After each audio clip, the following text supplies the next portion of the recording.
Mud sucked at Daniel Hayes's boots as he stood at the bottom of the old well, 40 feet below the Iowa sky. Above him, a ring of faces peered down over the stone lip. Neighbors, mostly, men he'd known his whole life, arms crossed, grinning. "You're standing in a hole, Hayes," someone called down, and laughter rippled through the group.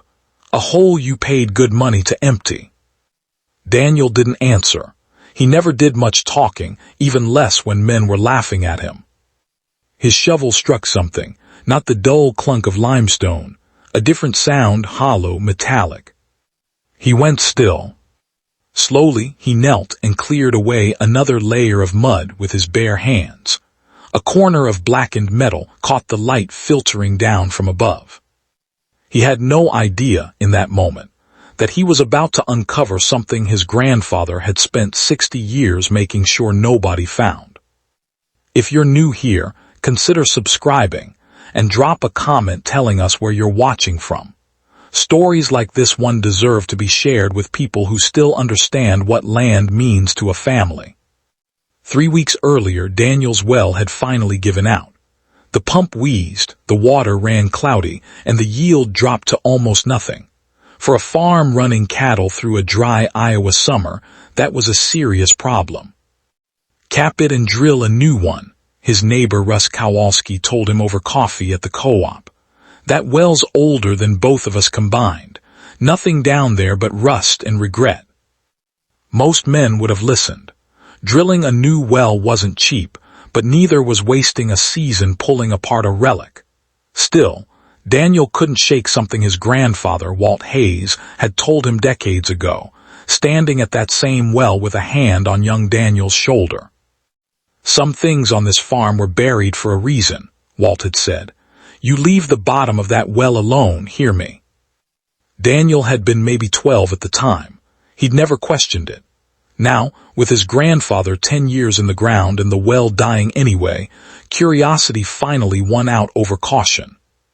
He spent an evening at the county recorder's office, thumbing through property records that smelled of dust and old paper. The well had been dug in 1961, the same year, he noted, as the worst drought Marlow County had seen in a generation. Corn had shriveled in the fields. Cattle had been sold off early. Half the farms in the township had nearly gone under. He visited Earl Whitcomb next, 91 years old, and one of the last men alive who'd farmed alongside Walt Hayes. Earl's memory came and went, but his eyes sharpened when Daniel mentioned the well. "Your grandpa and a few of us," Earl said slowly, "we did something that summer, something the county never knew about. Walt was the one who figured it out." He wouldn't say more, just smiled like a man guarding a secret he intended to keep. That was enough to convince Daniel to drain the well himself. Draining an old well isn't as simple as flipping a switch. 60 years of sediment, silt, clay, minerals leached from the surrounding rock, settle at the bottom of a well like sand in an hourglass, sometimes fouling the water table itself. An improperly maintained well can also become a pathway for surface contamination, letting bacteria and runoff seep straight down into groundwater that an entire farm depends on. It's part of why agricultural extension offices across the Midwest push farmers to properly seal old wells, rather than just walking away from them. Daniel rented a trash pump, cleared what he could from the surface, then rigged a harness and climbed down himself once the water dropped low enough. That's where the farmers found him, mocking him from the rim while he worked in the mud like a man chasing ghosts. The layers told their own story as he dug. First modern debris, a rusted bucket, a broken fence post. Then older material, hand-cut limestone blocks, mismatched from the well's original construction, wedged in like someone had reinforced the shaft in a hurry. Beneath that, rotted wood planking, deliberately laid. None of it belonged in a well built for water. Then his shovel struck the metal box. It took him 20 minutes to work it free. A military surplus ammunition case, sealed with tar and wax, remarkably intact. When he pried it open on his truck's tailgate, The farmers who'd followed him back to the yard went quiet for the first time all day. Inside, photographs, brittle and sepia-toned, of dry cornfields and gaunt cattle, handwritten ledgers, and a leather notebook, Walt Hays's name inked on the inside cover. Daniel read late into the night. What emerged wasn't treasure. It was something better, a record of 5 farming families who, during the 1961 drought, had secretly mapped the township's underground water flow using nothing but well logs, dowsing, and stubborn observation.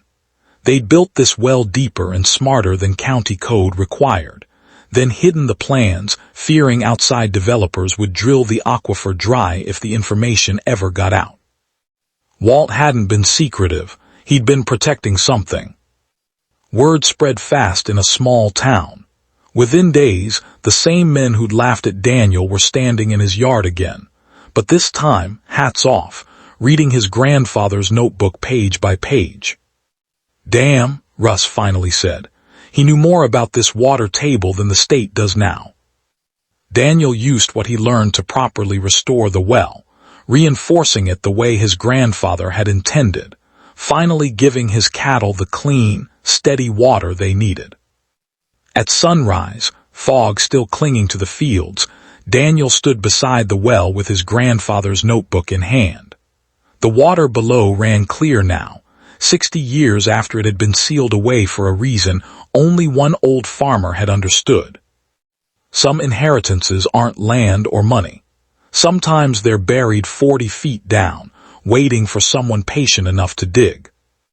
If your family's land still has an old well, a forgotten cellar, or a barn nobody talks about, tell us in the comments. You might be standing on a story of your own.